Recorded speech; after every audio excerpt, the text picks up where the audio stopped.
Welcome to the Daily Gospel of John. Today and tomorrow we're going to finish up John 3, looking at verses 35 and 36. The Father loves the Son and has placed everything in His hands.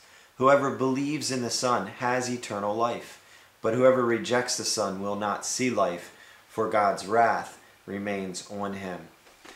So John the Baptist is still speaking to his disciples who had asked him why all these people were following Jesus and is that okay? And he's concluding this by saying, this is the Son of God whom the Father loves.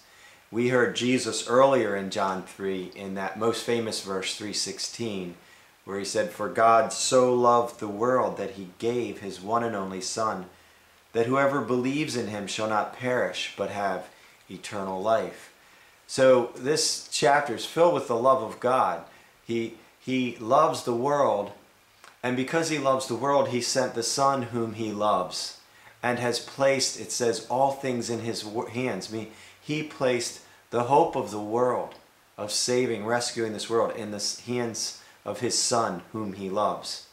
And those are the hands that would be driven, pierced through with nails as his final demonstration of his love in giving himself as that sin bearer who would take the wrath that we deserve so that God could offer his forgiveness to us and still be righteous and yet exhibit his love and bring us near.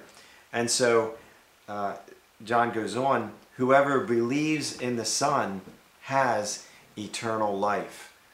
Awesome. To simply believe, to place the full weight of our trust, our only hope of salvation, of eternal life, lays in the hands of Jesus, and our belief in what God has said about him in the book, that it's true.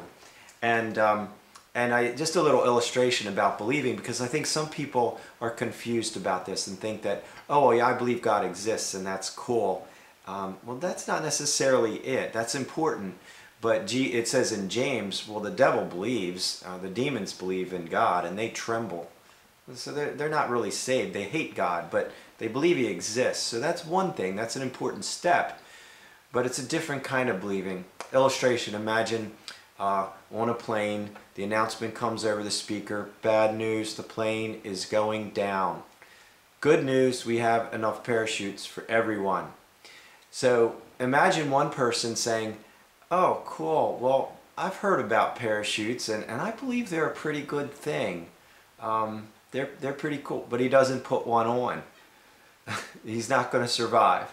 Say another person says, yeah, parachutes, definitely. Yeah, I'm putting mine on. Puts it on, won't jump out of the plane. Doesn't really trust it to work for him.